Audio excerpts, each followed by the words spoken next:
അതും കൂടി ഒരു ഈ തീരുമാനത്തിന് പിന്നിലുണ്ട്. എനിക്കിതിൽ നിന്ന് മാറണം എന്ന തീരുമാനത്തിന് ഇതൊരു പ്രധാനപ്പെട്ട കാര്യമാണ്. വേടൻ ഒരു ഇൻഫ്ലുവൻസർ ആവുന്ന സാഹചര്യത്തിൽ വേടൻ തന്നെ സ്വയം നിയന്ത്രിക്കാൻ തീരുമാനിക്കുന്നു. നമ്മളത് നിയന്ത്രിച്ചേ പറ്റുമെന്ന്. കാരണം കൊച്ചുകുട്ടികളാണ് നമ്മളെ കാണുന്നത്.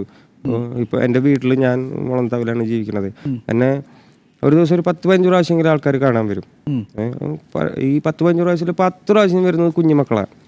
സ്കൂളിൽ വിട്ട് പോകുമ്പോൾ സ്കൂളിൽ പോകുമ്പോൾ അവർ വന്ന് കയറിയിട്ട് പോകും, ചേട്ടാ എന്നിട്ട് കാപ്പി കുടിച്ചിട്ട് പോകാറുണ്ട് പിള്ളേർ വന്നിട്ട് ഏർലി മോർണിംഗ്. തിരിച്ചു വരുമ്പോഴൊന്ന് അവരൊന്ന് കയറും, ബുദ്ധനെയൊക്കെ ഒന്ന് കളിപ്പിച്ചിട്ട് അവർ പോവാം. അപ്പോൾ ഇവര് നമ്മളെ കാണുകയാണെന്ന് എപ്പോഴും. അപ്പോൾ അവരുടെ മുന്നിൽ ഞാൻ കള്ളു കുടിച്ച് 4 കാലിലൊക്കെ നിൽക്കാന്ന് പറഞ്ഞാൽ അവർ ഇൻഫ്ലുവൻസ് ആണ് എന്നെ കണ്ടിട്ട്.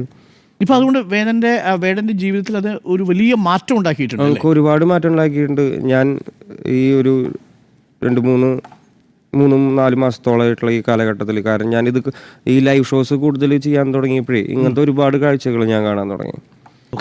അപ്പം അത് ഇതിൽ ഞാനും കാരണക്കാരനാണല്ലോ എന്ന് ആലോചിക്കുമ്പോഴാണ് നമുക്ക് ഇതെന്തെങ്കിലും ചെയ്യണം. പിന്നെ കുറച്ചായില്ലേ, ഒന്ന് നിർത്തണ്ടേ. അതാണ് കുറച്ച് 13ാമത്തെ വയസ്സിൽ തുടങ്ങിയതാണ് അല്ലെ, ഇപ്പൊ 30 വയസ്സല്ലേ, 30 ഏകദേശം ഒരു 17 വർഷക്കാലം ഇതിന്റെ പിന്നിലായി പോയി എന്നുള്ളതാണ്. അത് ഇപ്പൊ നിർത്തുന്നു എന്നുള്ളത് വലിയ സന്തോഷമുള്ള ഒരു കാര്യം. അതിൽ പ്രത്യേകിച്ച് കഞ്ചാവടക്കമുള്ള കാര്യങ്ങൾ ഒരു കാരണവശാലും കൈകൊണ്ട് തൊടില്ല എന്ന് രാസലഹരി ഒരിക്കലും ഉപയോഗിച്ചിട്ടില്ല. ഞാൻ ഉപയോഗിച്ചിട്ടുണ്ട്. ഞാൻ 10-17 രാജ്യങ്ങൾ യാത്ര ചെയ്തിട്ടുണ്ട്. ഭയങ്കര സുലഭമാണ് രാസലഹരിയൊക്കെ അവിടെ പോയി, അവിടെ വിദേശ രാജ്യങ്ങളിൽ. പിന്നെ ഞാൻ ഉപയോഗിച്ചിട്ടുണ്ട്. അത് ഉപയോഗിച്ചത് കാരണം കൊണ്ടാണ് ഇതെനിക്ക് പറയാൻ പറ്റുന്നത്. മക്കളെ, ഇത് ഭയങ്കര സാധനമാണ്. അപ്പോൾ അത് ഒരു കാരണവശാലും ഉപയോഗിക്കരുത് എന്നുള്ളൊരു സ്ട്രോങ് മെസ്സേജ് ഉപയോഗിച്ച ഒരാൾ തന്നെ പറയുന്നു. പിന്നെ നമ്മുടെ അവിടെ ഉള്ള ഒരു കാര്യം എന്താണെന്ന് അറിയോ പക്ഷേ, ഇപ്പോ ഓസ്ട്രേലിയയിലൊക്കെ രാസലഹരി ലീഗലാണ്.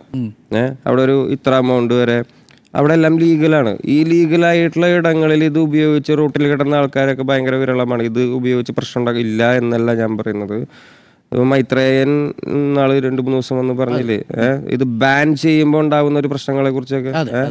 ഇത് ഉപയോഗിക്കാനും ഇതിന് ഇപ്പോൾ മദ്യപാനം കൺട്രോൾ ചെയ്ത് ഉപയോഗിക്കാൻ നമ്മളതിനെ പരിശീലിപ്പിക്കുന്നുണ്ടല്ലോ, വാഹനം ഓടിക്കാൻ പാടില്ല എന്നുള്ളത്. അപ്പം അങ്ങനെ ഒരു പരിശീലനത്തിലൂടെ ഇത് മാറ്റിയെടുക്കാൻ മാത്രമേ പറ്റുന്നുള്ളൂ എനിക്ക് എൻ്റെ ഒരു വിശ്വാസം. അതായത് സ്വയം നമുക്ക് ഇതിനെ ഉപേക്ഷിച്ചൊരു ആദർശ സമൂഹത്തിലേക്ക് പോകലൊക്കെ അസാധ്യമാണ്. കാരണം ഡ്രഗ്സ് ബാക്കിയുള്ള എല്ലാം ആവശ്യമുള്ളതുപോലെ, പ്രത്യേകിച്ച് ടൂറിസ്റ്റുകൾ ഒരുപാട് വരുന്ന രാജ്യമായ ഇന്ത്യ പോലുള്ള സ്ഥലങ്ങളിൽ അനിവാര്യമാണ് പല സമയങ്ങളിലും. അത് ഒരുപാട് യാത്രാ വിവരണങ്ങളൊക്കെ ചെയ്യുന്ന ആൾക്കാർക്ക് പറയുന്നത് കേൾക്കാം അതിനെക്കുറിച്ച്. അപ്പോൾ അത് അത്യാവശ്യമായിട്ടുള്ള നിയന്ത്രണങ്ങൾ ഒരു ശീലമായി പൊതുസമൂഹത്തിൽ കൊണ്ടുവരിക അതാണ് വേണ്ടത് എന്നുള്ളതാണ്. അതവിടെ നിൽക്കട്ടെ. അപ്പോൾ പ്രേക്ഷകർ, ഇപ്പോൾ നമ്മൾ എടുക്കേണ്ട ഒരു ടേക്ക് എന്ന് പറയുന്നത്, പ്രിയപ്പെട്ട കുഞ്ഞുങ്ങൾ, കഞ്ചാവാണെങ്കിലും രാസലഹരി ആണെങ്കിലും ഇത്തരം ലഹരി വസ്തുക്കളോട് അകന്ന് നിൽക്കുക എന്നുള്ളതാണ്.